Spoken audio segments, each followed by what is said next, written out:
TV Educativa.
Bueno, quisiéramos ahora, vamos a entrar a la parte de las preguntas y las respuestas, y mientras que nos traen las que han llegado, también solicitamos que ustedes puedan reflexionar durante la semana para que pudieran también hacer las propias durante el viernes de la semana que entra.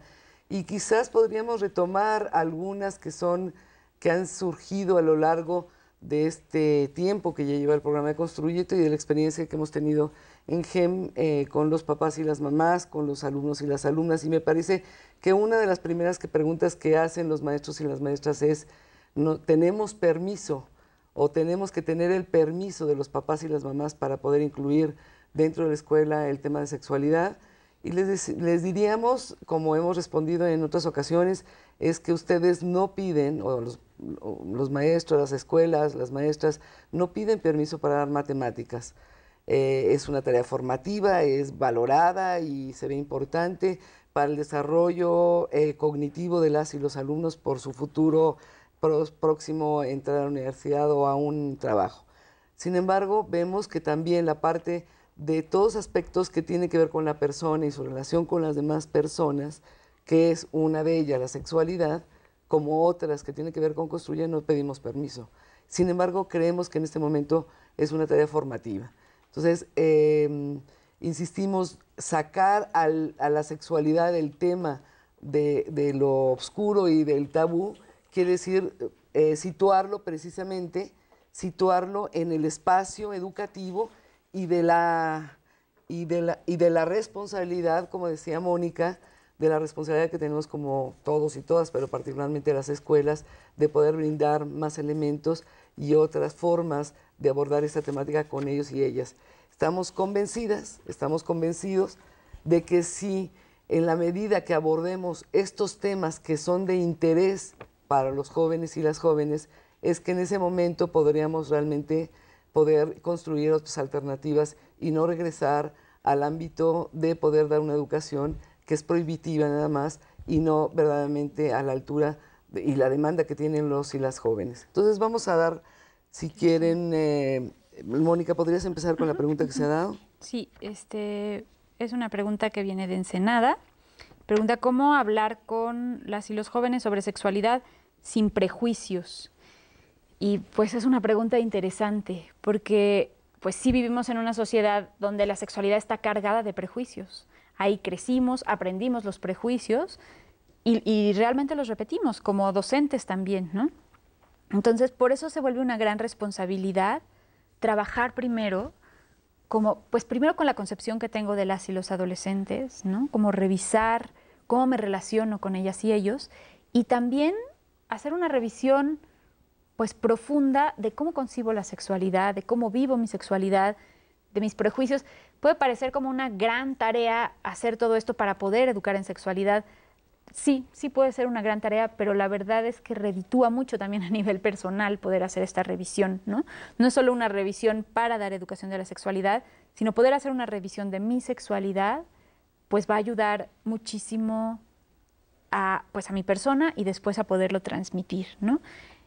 Es importante pues también acercarme a las y los jóvenes como desde una escucha abierta y activa, que eso también puede ayudarme como a bajar los prejuicios, ¿no?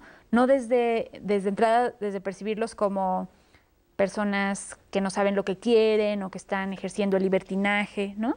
Más bien como dar un espacio de escucha, escuchar sus necesidades, sus inquietudes, sus experiencias, y a partir de ahí irlo trabajando. Creo que eso puede ayudar. Vamos a entrar a este tema con mucho mayor profundidad en el programa de dentro de 8 días, ¿no?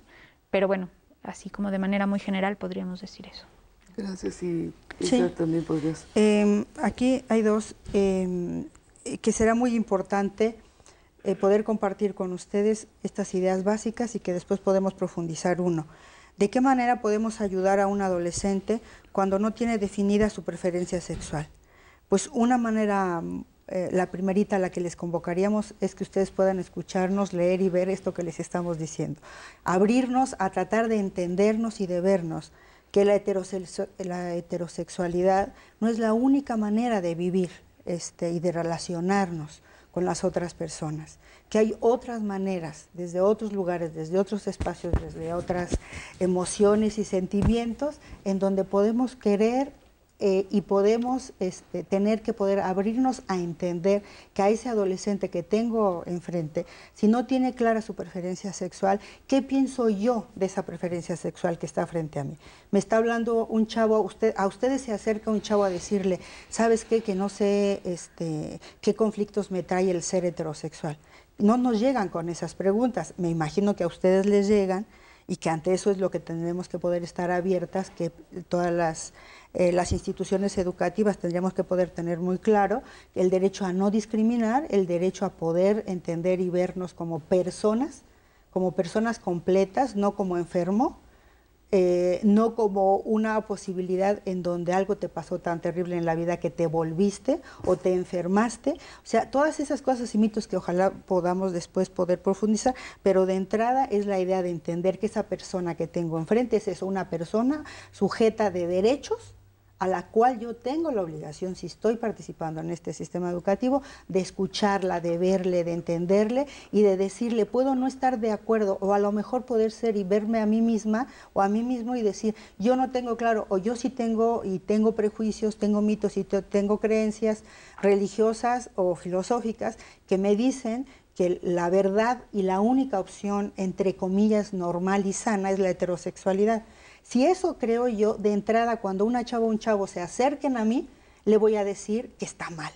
Y ante eso no le vamos a poder ayudar. Si de entrada lo que yo pienso, que esa pregunta que me están haciendo es que está mal y que hay que cambiarlo y que no puedo abordarlo de otra manera, o no soy capaz de decir, sabes que no sé, se me mueve el piso, no entiendo como la manera en que he sido educada o educado, no me permite en este momento entender y verte, pero de entrada lo primero que tendríamos que hacer para poder trabajar con ellas y con ellos en torno a su orientación sexual es el respeto a entenderles y a verles como persona sujeta de derechos que tiene toda la posibilidad de desarrollarse hacia uno o hacia el otro o hacia la que ya nos está diciendo en este momento. Si estamos hablando de bisexualidad, de heterosexualidad o de homosexualidad en hombres o de homosexualidad en mujeres, cualquiera de estas posibilidades tendríamos que poder tener la apertura para poder tratar y abordar con información científica y laica. Eso me parece que es fundamental. Si seguimos trabajando desde una concepción no científica y no laica, creo que no vamos a ayudar a nuestros adolescentes a poder caminar y a trabajar, a tener una vida feliz y realizable en esta vida, ¿no? Y me parece que es muy importante lo que dice Isabel, porque nos hemos enfrentado con muchos directivos, maestros y maestras que nos dicen, al tocar precisamente este tema, nos dicen, están promoviendo la homosexualidad y les da un susto terrible. Y primero habría que decirles que no se promueve la homosexualidad. Eso es falta de información, porque la construcción, ya veíamos desde un principio, la constitución del ser humano en su sexualidad es un proceso muy complejo y además es individual. Y hasta hace muy poco tiempo, la Organización Mundial de la Salud ha eliminado de su directorio la homosexualidad como una enfermedad, porque no es ninguna enfermedad, es una constitución que, si ustedes ven a lo largo de toda la historia, pues han existido homosexuales Sin embargo, han sido tachados de personas que han sido desviadas. Eso hay que eliminarlo, porque además en nuestro país existe precisamente la ley en contra de la discriminación hacia las diferentes preferencias que no son las heterosexuales. Es muy importante esto, porque entonces tenemos que estar educadas o tenemos que promover una educación que esté apegada al marco del derecho que tenemos en la Constitución y en las leyes reglamentarias que existen en nuestro país. Entonces, una cosa es que yo tenga prejuicios, pero en un plantel de carácter público no puedo hacer eso. Entonces, estamos realmente dando mucho más elementos para que se sigan reproduciendo una serie de estereotipos que en nada benefician precisamente a la población de los jóvenes y las jóvenes. Y quisiera yo leer, porque tiene que ver con esto, otra pregunta que nos hacen, que es ¿cuáles son los principales problemas de la sexualidad en México, particularmente para las y los jóvenes? El próximo viernes vamos a abordar con mayor profundidad sobre eso, pero yo quisiera profundizar, por ejemplo, en una encuesta que ustedes seguramente conocen, una encuesta que lanzó el Sistema de Educación Media Superior, el doctor Sekeli ha dado en varias ocasiones algunas de las estadísticas que salen ahí, y es realmente importante conocer cómo ha disminuido la edad de las y los jóvenes, casi niños, que tienen sus primeras relaciones sexuales. Y las tienen porque, como decía Isabel, bueno, pues porque no tienen de otra, entonces son los chavos que tienen como una gran fuerza de poder decir, si no lo haces, entonces no eres hombre, ¿no? Y las mujeres porque quieren sentirse amadas y sentirse sujetas a este parámetro, esta forma de ver la vida, entonces, pues entonces entran en tener relaciones sexuales que tiene que ver con esta parte de que vimos anteriormente a esta sección, que tiene que ver con las adicciones. El noviazgo, por ejemplo, ¿no? En donde parece que hay mucho más libertad y mucho más igualdad, se están reproduciendo estos roles estereotipados en donde el joven exige a la chava, a la joven, que pueda tener relaciones muy tempranas y que sin protección alguna, sin alguna cuidado, y que esto tiene que ver precisamente con esta perspectiva de lo que hemos estado hablando acerca del género. O sea, son algunas de las problemáticas que podemos ver que una y otra vez se están repitiendo precisamente porque no hemos tenido el cuidado, la difusión de una educación que no vea exclusivamente la parte de la sexualidad, que como hemos visto en esta sesión he reiterado, no se dedica o no es exclusivamente la parte anatómica o biológica, es mucho más abarcativa.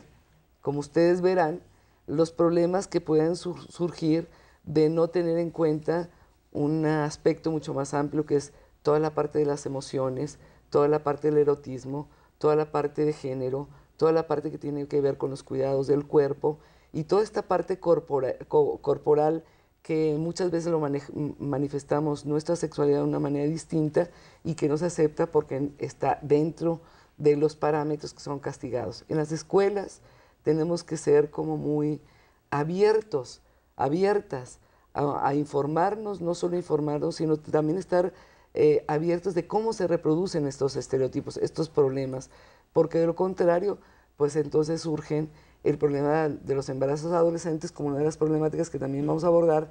Sin embargo, no vemos preventivamente el asunto y queremos que todos los problemas en términos de adicciones o en términos particularmente de sexualidad, queramos tenerle un remedio o una cuestión cuando el problema de la educación de la sexualidad tiene que ser otro. Estamos ya casi a punto de terminar nuestro programa, pero quisiera pedirle... ¿Hay más preguntas?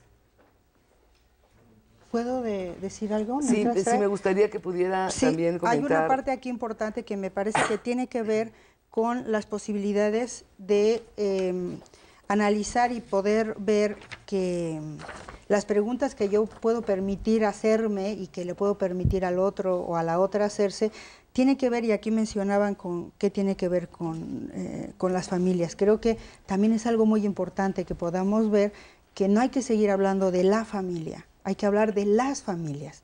En este México nuestro existimos un sinnúmero de familias, y si por números fuera ya hay 40, 50, 60, según a los estudios a lo que ustedes fueran, pero creo que también es fundamental y separar que las familias las formamos gentes que nos queremos, y no solamente en relación a la parte biológica, que esa es una cosa importante, pero también hay que poder sacar y colocar las relaciones sociales, afectivas, amorosas, sacarlas de ese entorno en donde podamos decidir en cuanto a lo que yo quiero ser, en lo que quiero hacer con mi vida, con mi cuerpo, con mis sentimientos, y sacarlo de ese contexto en donde se vale que yo toque mi cuerpo o que otra gente lo toque, solo en relación a si me voy a reproducir o no. Eso me parece que es fundamental y tiene que ver también en relación a la homosexualidad, a la bisexualidad o a la heterosexualidad.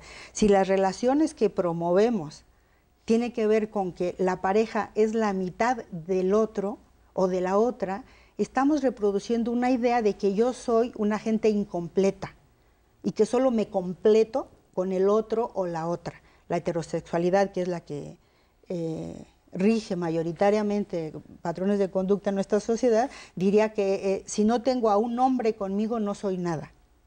O el hombre podría decir, aunque no lo dicen de esa manera, porque cuando el hombre tiene varias parejas no hay problema, pero si la mujer tiene varias parejas, hay una serie de calificativos que ustedes deben saber que no los puedo decir, pero ese es un nivel. Entonces es muy importante poder separar que el cuerpo y la posibilidad de decidir qué hago con mi cuerpo, con mis decisiones, es un proceso de educación que tenemos que poder hacer desde pequeñas y desde pequeños, y que de hoy a mañana yo no puedo decirle a un chavo, tú decides, si a lo largo de su vida lo que ha tenido son obligaciones, imposiciones de autoritarismo, y de una semana o de un día a otro le digo, decide. Imposible, tenemos que poder construir y trabajar y mirarnos en democracia, con pluralidad, con respeto a la diversidad. Si no, va a ser imposible que podamos lograr llevar a cabo una serie de cambios en estas relaciones entre las y los jóvenes. Vamos a darle la última pregunta a Moni, pero con la idea de que estas preguntas están llegando, también las abordemos para la próxima semana.